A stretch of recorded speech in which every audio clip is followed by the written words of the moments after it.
Okay, right. So welcome everybody. Thank you for joining me. I appreciate that there's a lot of webinars going around at the moment. So I'm conscious of that. So I'm very grateful for joining me. Today we're going to talk about how you're going to build your business continuity plan. So it's a very, very important subject, even at the best of times, but particularly at the moment. Quick thing to do with Zoom. I'm sure the world is using Zoom now. I'm sure you know how to use it. You are all muted. At the bottom, there is a chat and there is a Q&A. So if you have any questions, firing them in there. I probably will address them at the end. If I get chances as we go through, I will do. But basically, put the questions in there and then we'll cover them at the end if we haven't already done so. So we've got some clients and some non-clients on here today. So for those of you that don't know me, my name is Luke. I'm the founder and CEO of Crisp Accountancy. We are accountants who specialize in helping business owners understand their numbers. We provide clarity and help you to make better informed business decisions. So this is a very key time for us and all of our clients as well. So before we get started, a thought of the day. So this is a quote from JFK, and when written in Chinese, the word crisis is composed of two characters. One represents danger and the other represents opportunity. He actually got the translation slightly wrong, but we're not going to let that spoil a great quote. So the reason I love this for right now is there's two ways of looking at a crisis. You can focus on the negative and the time of danger and worry and fear, of which is definitely true. Or you can view it from a different angle, which is also a time for opportunity. So we want all of our clients and everyone else we're talking to concentrate on that side of the crisis, take a leadership role in helping your team at this time, be proactive in communicating with your clients and your suppliers, and most importantly, making a plan to get you through this. So a quick run through the agenda. The first thing we're going to spend a fair bit of time on is talking about the mindset that you need to get through difficult times.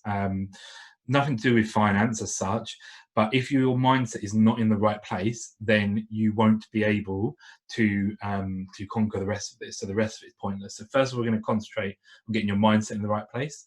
Then we're going to talk about how you actually build out a plan. So the plan is for you as an individual business owner, it's for your team, and it's for your overall business as well. We'll talk you through some of the government support that's available, what we think your next step should be, and then as I mentioned earlier, we're going to have some time for some questions at the end. So we're not going to take too long to go through the rest of this. Make sure we've got plenty of time to cover off any questions that arise. This is probably the most important mindset that I've come across. People refer to it as orbed or above the line, below the line, whatever, it's the same thing. And this is all about how we choose to react to certain situations. So the mindset we bring, the activity we bring can either be above the line or it can be below the line. So above the line actions would look something like this. So ownership, accountability, responsibility. So we can take ownership that we can do, and we must do something to protect ourselves and our business. Recognize that we're accountable to our team and to the clients and to everyone else associated with the business, and take the responsibility to protect ourselves. It's very easy to fall below the line, and many people do, particularly in times like this. So below the line activities focus around blame, excuse, and denial. So we've seen it over and over again at the moment, where naturally people will be blaming the situation their business is in on the coronavirus or the current economic situation we find ourselves in. It's very easy to use that as an excuse, or some are even denying that it's even happening or the extent to which it's happening. So we're not trying to pretend that this is not happening, this isn't a terrible thing, and it isn't a hard time for businesses. That is a fact. But we can choose to focus on below the line and do nothing, or wallow in self-pity and spiral around in the victim cycle. Or we can choose to address above the line actions and actually do something productive with the situation we find ourselves in. So there's a few indicators to help you work out whether you're above the line and below the line. Things like speaking from the first person, i.e. speaking from I. So if you're talking about I will do, I can do, these are signs that you're taking ownership and accountability of the situations. Be an adult, taking control. versus below the line, which is very easy to see at the moment and fall into, which is the you. So you were responsible for that. You should have done this. And the more childlike, natural response that comes out when we associate things with fear. And this one here, particularly at the moment, ignore what's going on or waiting and seeing. Burying your head in the sand is not an option. You will not come out of this in a good place in terms of you as an individual or your business if you take that approach. So this is kind of where we need to be at the moment. You can choose to be the victor, and this is a choice. You can choose how you react to this, or you can take the victim approach and justify non-action. So I hope that all of you will be constantly thinking about how you can address this situation from above the line, and also from those around you as well, friends, family, helping to explain this concept and constantly reminding each other to be above the line is what you need to do. I fall below the line at times, everyone does, and I ask my team and those around me to remind me as well that we need to concentrate above the line. So that brings us nicely into the next mindset principle, which follows on very closely from that, and is something that we call the be, do, have principle. So we start with when I have. So if we're not careful, how we could act is like this. When I have got through these pressing client issues, I'll be able to do the things like make a plan that will help my team get out of this situation, and then I'll be a great leader. So that's a natural mindset that a lot of people will fall into if they're not careful and they don't consciously review what they're doing. Instead, what you need to be focusing on is the other way around. So who must I be? So I must be a great leader. To do that, I will do a good plan, a business plan, whatever it is that you need to do, so that I can have great clients, a great team, a business at the end of it. So it's focusing on who you must be first and addressing that principle. It's very easy not to do that. And you can see down the side what that looks like. You've got to be before you can do, and do before you can have. Zig Ziglar.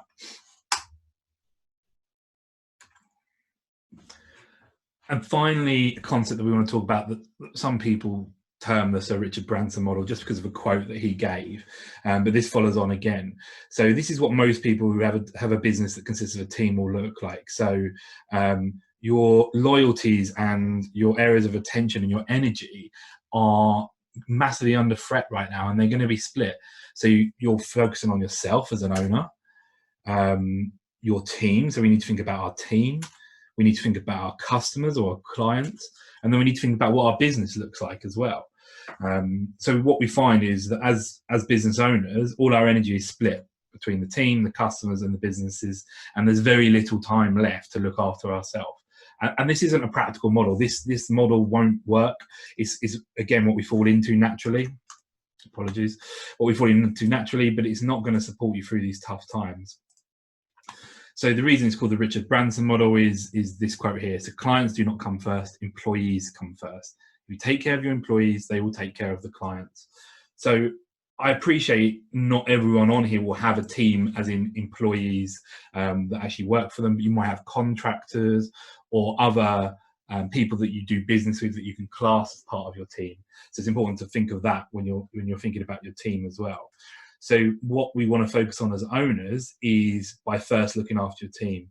So they'll be well equipped to look after your customers. So for example, you might be explaining to your team how we're going to pivot in your sales plan or your services or what new products you're going to be coming up with.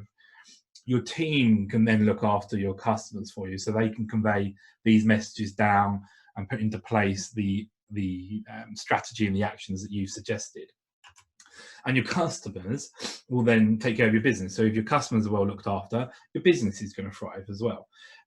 This is a much more manageable solution than trying to spread your time. If the business is working, then you as an owner will then have time to look after yourself, you have money and all the rest of it. So I appreciate that this might be somewhat oversimplified, but it's just a reminder really as to how you're spending your time and your energy, and you can't let yourself be pulled in all directions. You have to focus here, and you have to utilize what you have at your disposal. For those of you that have a team, you need to make sure you're communicating well with them, and you need to make sure that you're involving them and they're driving forward the strategy of how you're going to get out of this situation and turn it around.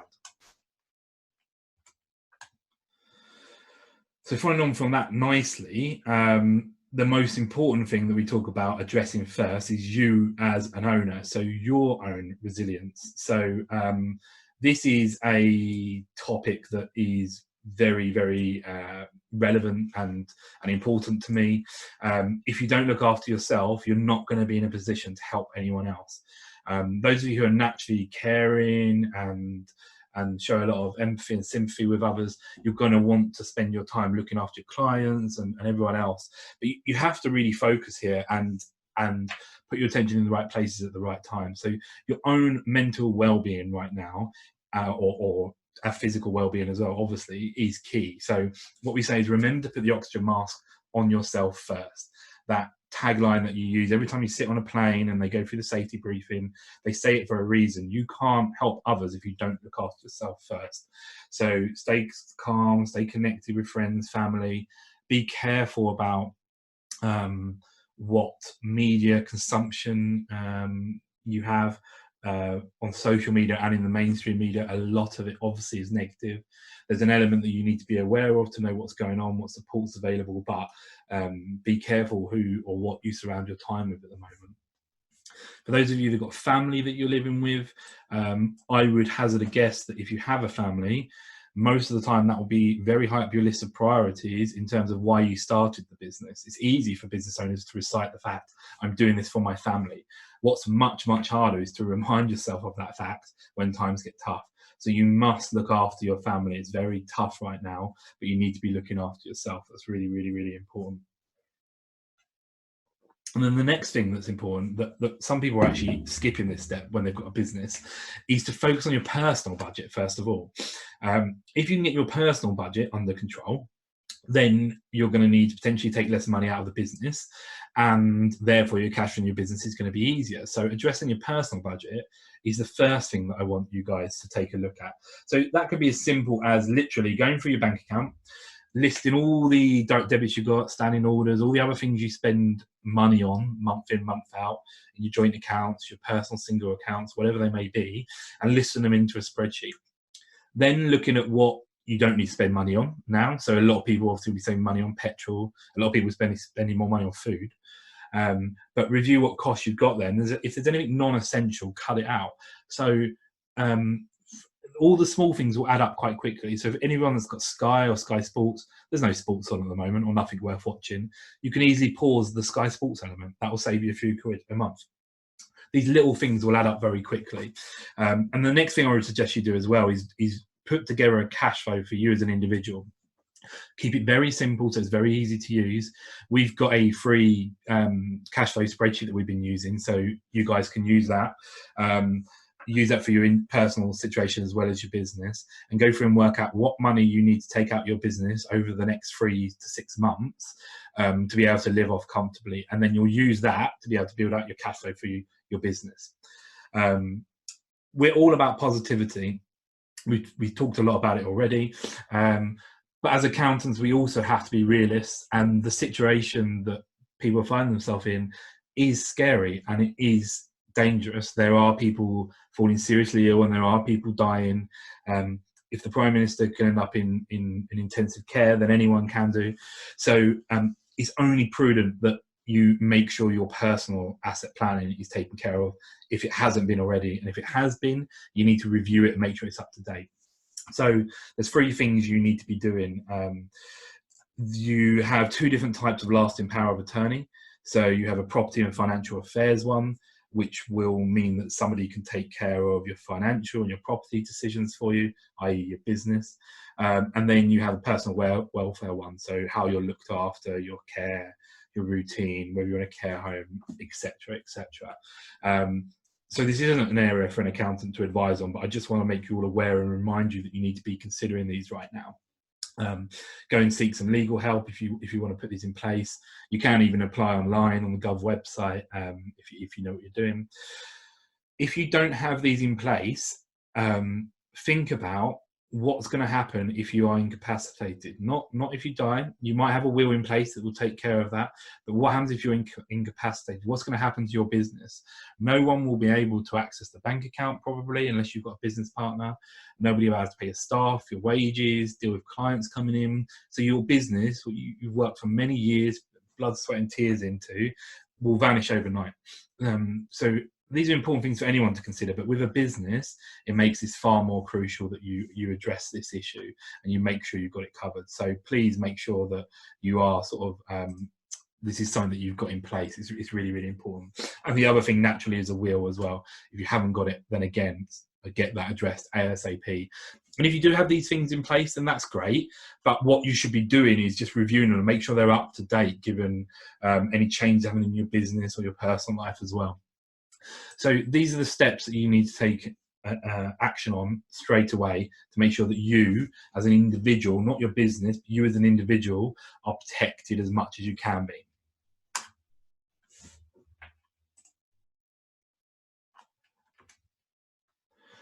Once you've looked after yourself, if we go back to the Richard Branson thing, we can then start to concentrate on your team.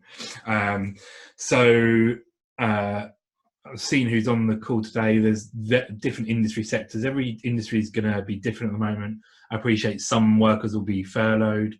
Some may have even been made redundant, but a big chunk of workers will be working from home. So thinking about your team and what they're going through right now, they may be having a tough time at home with family members to look after, particularly speaking for someone that's got 2 young kids, particularly anyone that's got a young family at home. If they've got a spouse or a partner who's also trying to work from home, these are very tough times to juggle. So think about what you can be doing as a business to be there to support your team. Can you be more flexible on the hours they work? So rather than set hours, can you allow them to juggle and work evenings perhaps, or work alongside a partner, that sort of thing?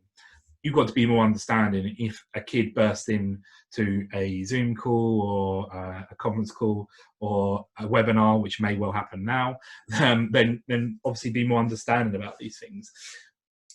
The technology to allow people to work from home is great. It's pretty easy. Most businesses that are switched on have managed to adapt to the technology side of it pretty quickly. If you haven't, have a chat with me. You need to be using Zoom, Slack or Microsoft Teams, and there's tons of other projects, collaborative project software that you can use. The thing that I worry more about is the mental aspect of your team working from home. It can be really lonely if they're not used to it. They might crave and miss that social and physical interaction. So think about how you can be there to help your team. Video calling is the bare minimum that you need to be doing. You need to see each other regularly. We do things like we also have daily video calls with the whole team, and then around about 3 o'clock, when everyone starts to wane and dip a little bit, we have a coffee chat. So everyone just turns on their screens and we'll just start talking about non-work issues. Do lots of one-to-ones with your team, more than you would be doing in the office, probably, I would suggest. If you do have to furlough staff, or you've already furloughed staff, hopefully your business will recover and you'll take them back. Think about how they're going to be feeling right now about being furloughed. Don't just cast them out and keep them out of the circle. They can't do any work for you, but you can still communicate with them and keep them updated with what's going on. Make sure they feel part of the business and they don't feel abandoned, otherwise you're not going to have a team to come back to when this is all over. And then from an HR perspective, you need to make sure you're covered there. So there's various policies and things like that to put in place. I've got some that we can share with you at the end of this call or email around to everybody. But if you're not sure in these areas, talk to lawyers, talk to your HR consultants and get them to help. But just because they have the technology to work from home and they are up and running in theory, doesn't mean they're all okay. So please do look after them. Then we talked about your team service and your clients. So communication is the key to all of this. We just talked about communicating with your team. You need to be communicating with your clients. For my clients on the call, I do appreciate that perhaps we've been guilty of this as well, but just sending around an email saying, I'm sure you've all got tons of emails from businesses you've never even had any interaction with as far as you're aware, and they're all emailing you around telling you about their COVID-19 policies and the fact they're all up and running and working from home. Well, that was relevant when we first switched to it 3 or 4 weeks ago. That's not the same now. But what they want to be knowing, your clients, is how you can help them, direct and to the point, how you can help support them in this time. Depending on what clients you've got, that will take a different approach for all of them. For our clients who've been reaching out and talking to them, as many of them on the phone as possible, doing things like webinars like this. Anything you can do to communicate with your clients is going to help put you in a better position and make sure your clients are well looked after. You then need to be looking at your terms of trade and your contracts, your terms and conditions, those things. So for those of you that are already sort of committed to projects that you're now not able to deliver because you physically can't get out or whatever else, you need to be communicating that with clients and making sure it's realistic about when you might be able to service them again, when you can pick up these projects, when you can deliver the goods, if it's goods that you're selling, but also make sure you review your terms and your contracts and make sure you understand the clauses that are in them, what you are legally obliged to be doing right now, and how you can adjust those with communication with your clients. So it's a great time to be reviewing all your policies and contracts. So just as we mentioned earlier about putting the oxygen mask on yourself first, it's essential that you have cash coming into your business. So cash is like the oxygen your business needs to survive. Without it, your business is going to go under very quickly. Profitable businesses can go out of business because of cash flow. It happens all the time. So making sure you've got a really good grip on your cash flow is key. And in terms of how that looks at your clients, is talking to them about any money that's owed. That's really, really important. I appreciate, and I've had this conversation a lot this week, that conversations around money, particularly money being owed to you, can seem like dirty words right now, and people are running scared of them. You've got to mentally get over that concept. The whole world, the country, and particularly your business needs the money cycle to keep spinning round. So yes, you need to show empathy, and yes, you need to be aware of people's circumstances and perhaps make adjustments that you wouldn't have ordinarily made, but completely ignoring the situation, not addressing the issue, not sending out invoices, not asking people to pay them is absolutely not the right way to go about this. So please, please, please do make sure you do what you would normally do, plus a heightened level of scrutiny on your cash, and particularly the money that's owed to you. It's even more important than usual that you're more on top of it, not less so.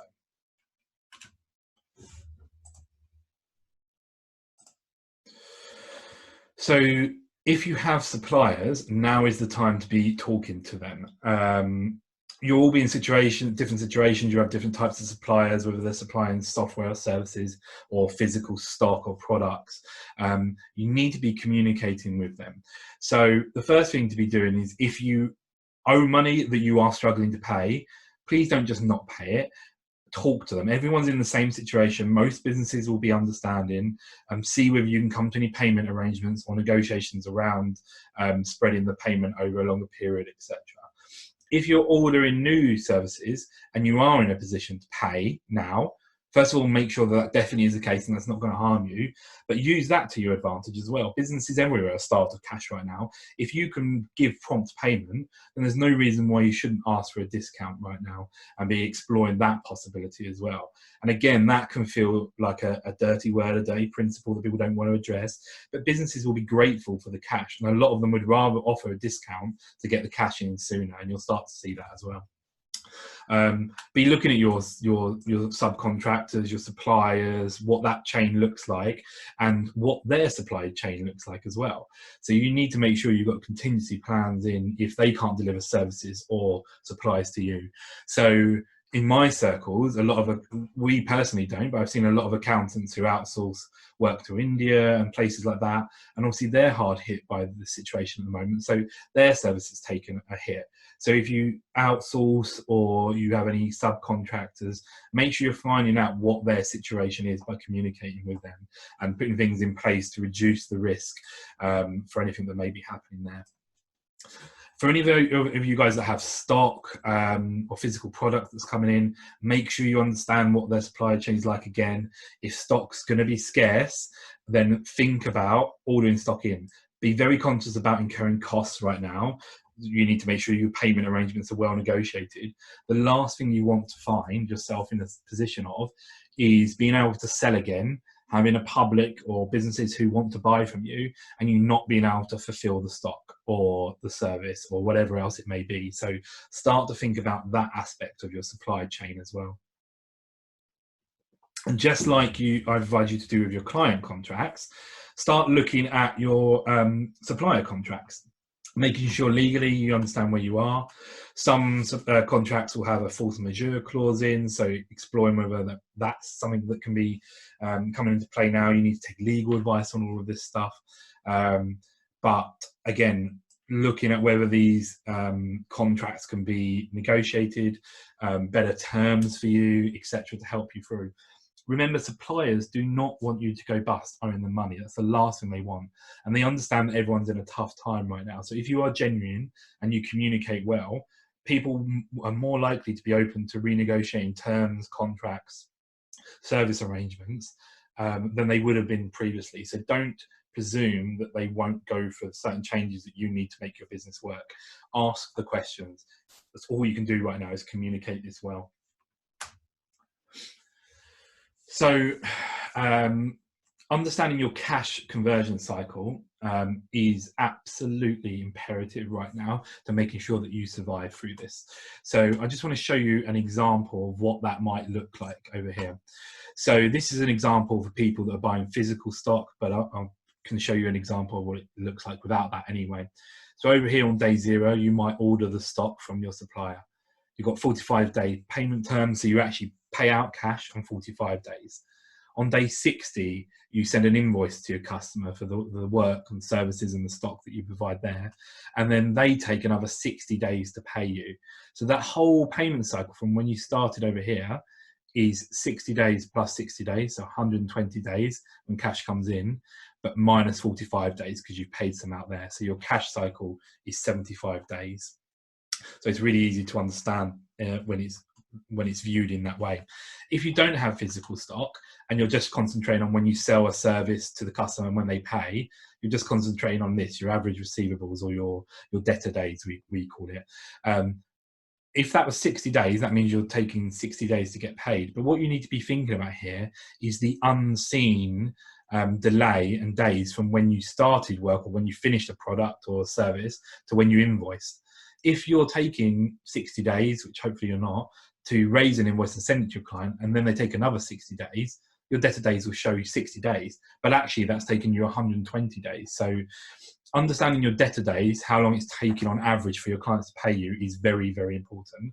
But make sure you're invoicing promptly. So a lot of software will have automations in place so you can get those invoices out straight away. It's very easy to do that. Don't have a day a week, a day a month where you raise invoices and send them out. Send them out the second it's physically possible. In fact, consider when you're sending them out, and send them out before you finish the service. So any of our clients on the call will know that we invoice on the 1st of the month for the month ahead. And we don't wait till the 30th of the month or the last day of the month to invoice for that month that's just been, because that would add 30 days onto our debtor days.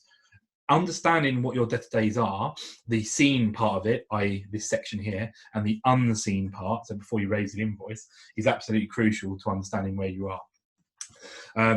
To get your debtor days, talk to your accountant, pretty straightforward. It's a financial KPI you should be tracking absolutely now. But to give you an idea of what that actually means in real terms for you. So if we take an example where your debtors are £50,000, that's what you're owed, your turnover is £500,000 a year.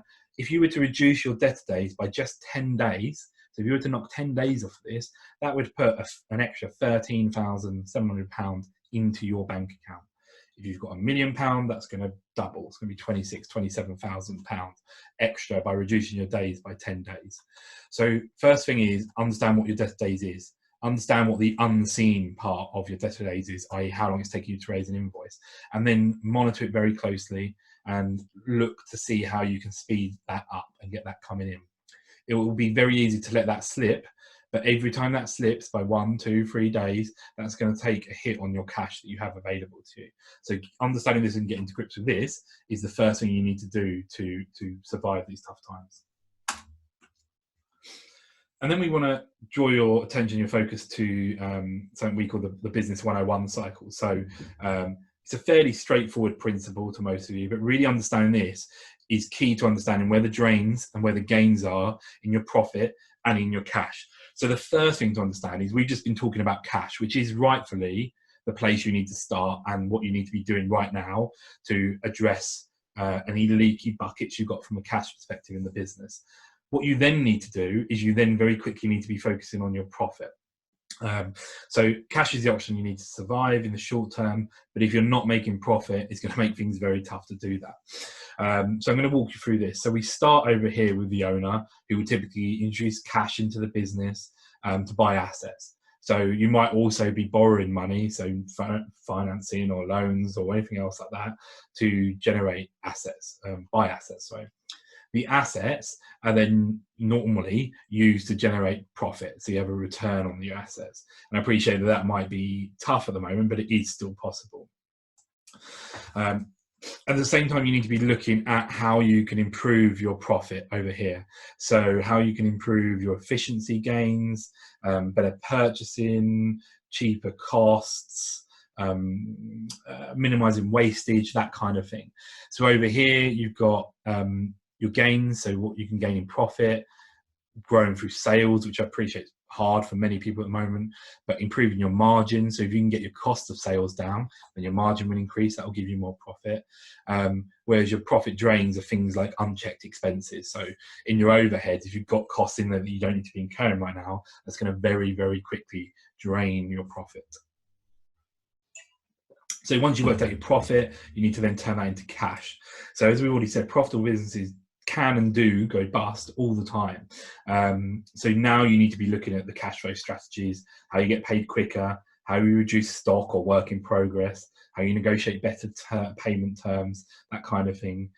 Be very wary of the cash drain, so people taking longer to pay you, repaying business loans, tax payments, those sort of things that you can typically get holidays repayments on at the moment. You need to be doing that.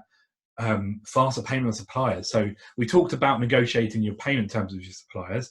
Please don't, unless you're comfortable with the cash your business has, but please don't pay your suppliers earlier than needs to. If you have the cash available and you're helping out another small business, then absolutely, that's a brilliant thing to do so. But you need to be making sure that you're well looked after, first of all. If the business generates cash, it can go back to the owners. Under normal circumstances, you'd probably normally draw that out, dividends, salary, personal loan repayments, that kind of things. What you need to be trying to do as much as possible is reduce that. So that's why we talked about your personal cash flow, and reinvest that back into the business, into assets that can generate income, get a return on profit, generate more cash. So it goes round and round and round. So a fairly simple concept I'm sure you're all aware of and you will understand, but focusing on each of these different aspects in order is key right now, and how you can tweak each of these different steps of the cycle to improve your profit and your cash returns.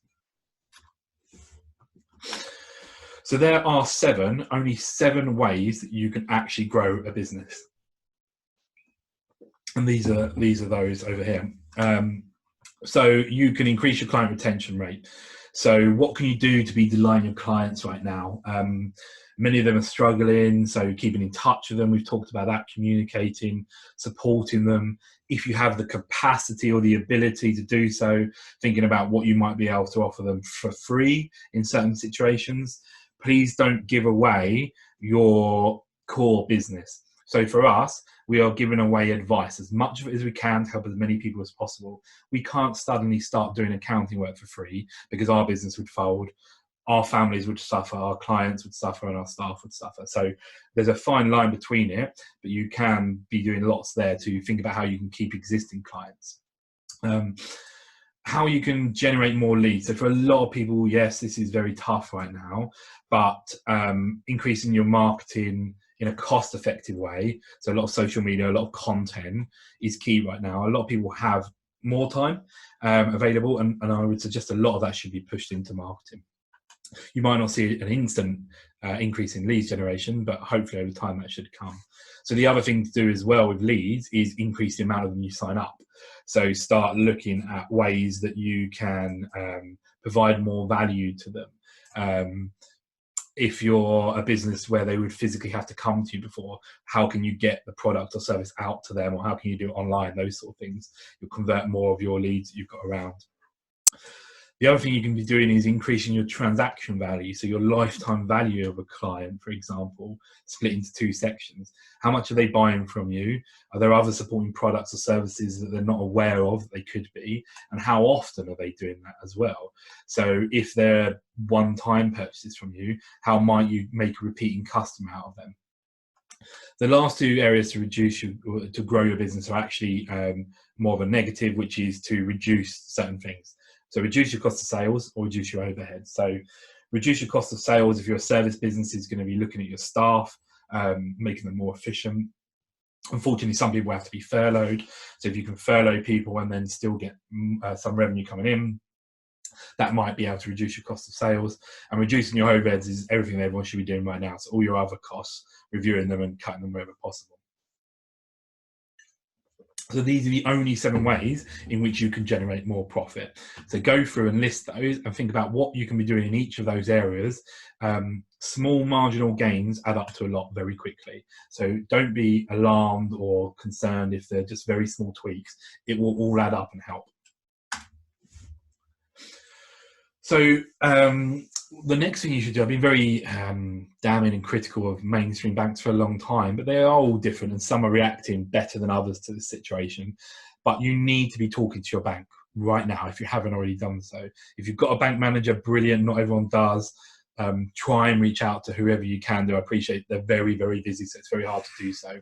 And every bank and every lender is different and they're taking different situations. But we have seen some great examples of banks and other lenders helping businesses. So if you have an overdraft, or even if you don't, talking to them about extending that or creating one is the first thing that you should do. Even if you don't need it necessarily, be wary of the costs.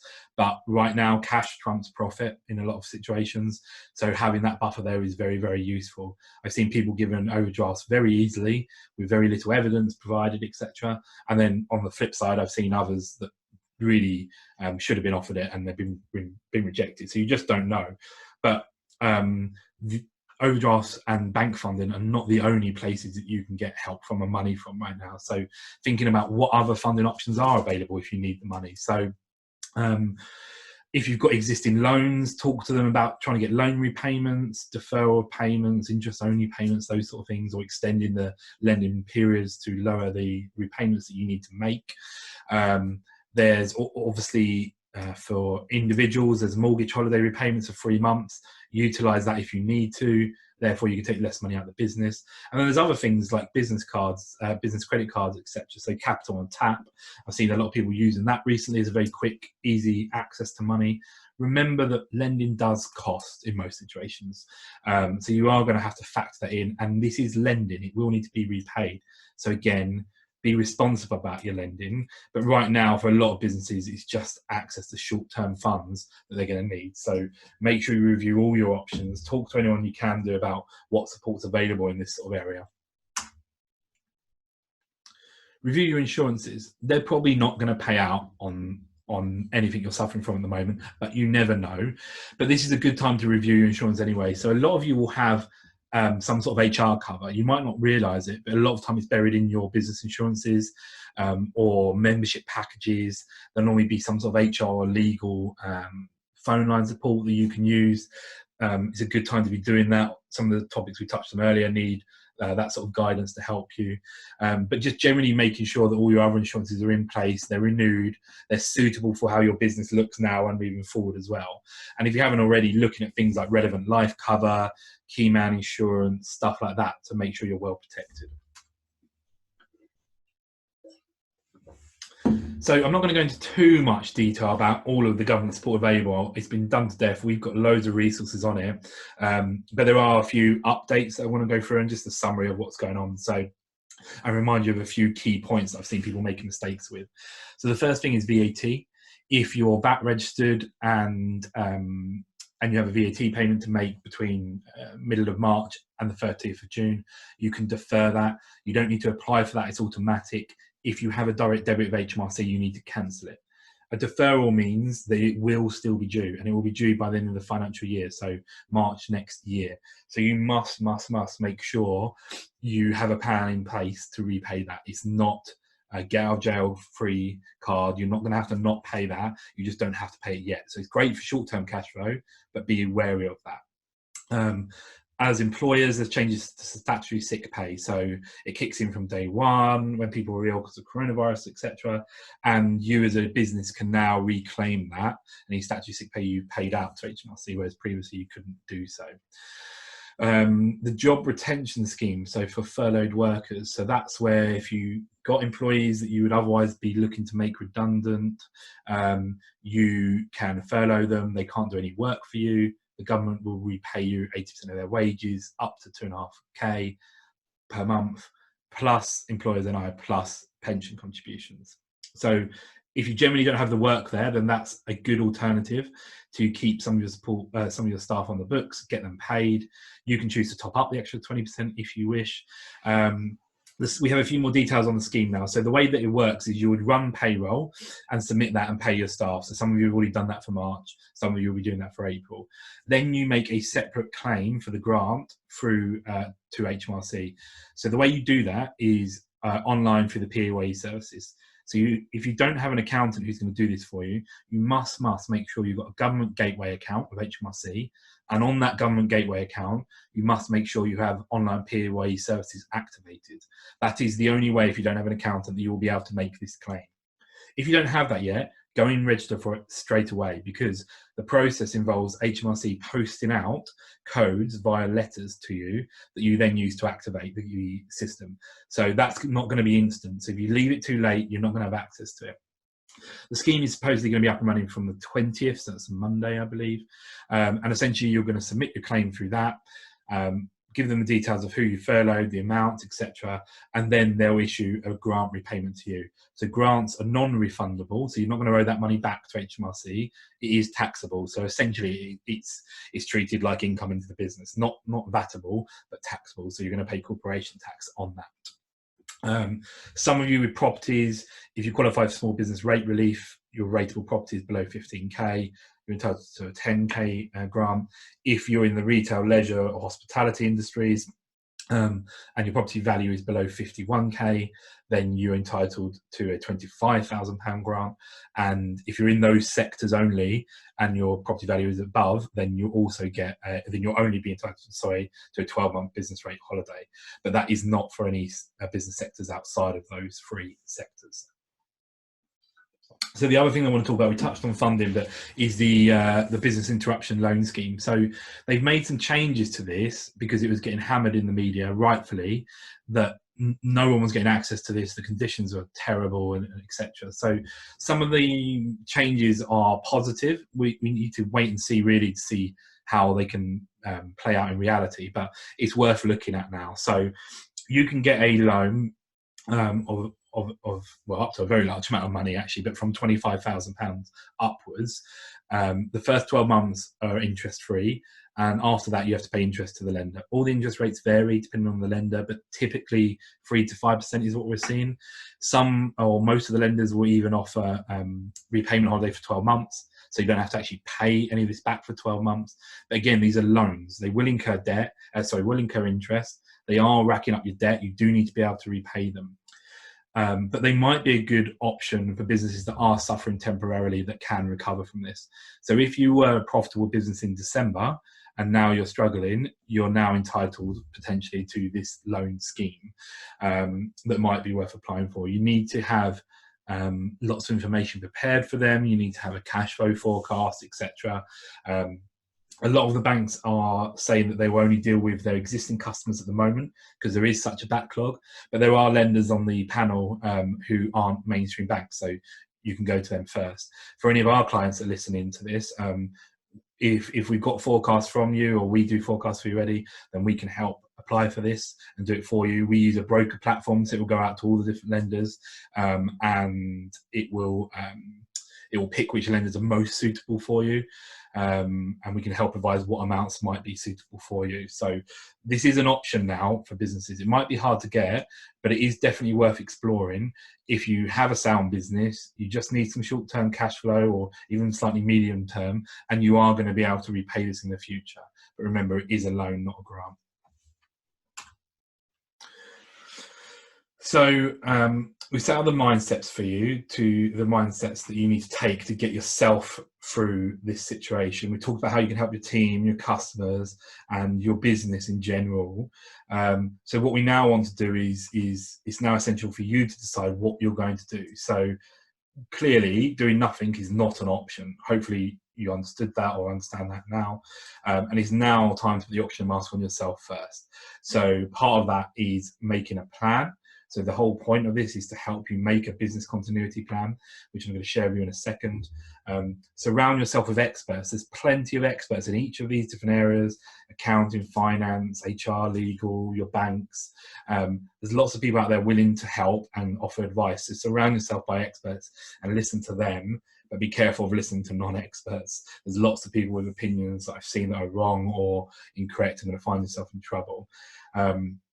Not everything is within your control. So something that I've learned a lot is to focus on what's inside our sphere of control, or even our sphere of influence, and everything that's outside of that, to ignore that. We can't control, other than doing our part by staying at home, etc. But we can't control the spread of coronavirus, and we can't control the wider economy. What we can do is focus on ourselves, our team, our customers, and our business to find a way through this. So I'm going to just quickly share with you what we're going to send around afterwards. So hopefully you can all see this. We have a Word doc, a business continuity plan. So this covers all the different areas as a checklist that we've talked about, and the actual individual actions you need to take against each of them. You can list who's responsible for it and commit to when you're going to do those. So those of you who have a team or business partners, this is a lot to cover here. Don't take this all on by yourself, and just start working your way through it. We've then got a guide which will talk you through, a PDF guide which will talk you through each of these steps in a bit more detail, how you actually go about doing any of them, etc., etc. So these will come around to you along with some of the guidance notes that I talked about as well. After the call's finished, I'll email them over to you. So how we can help you. I'm very conscious of incurring people extra costs right now. So the vast majority of you, this is designed so that you can take these documents, you've listened to the webinar, you can now run these through yourself or with a business partner or your team, whatever, but you can do this free of charge. It's all there, the guidance is there, that's what you can do. If anyone is really struggling and they do need some help, we've halved our business development costs. So a full session to help you go through this is now £500.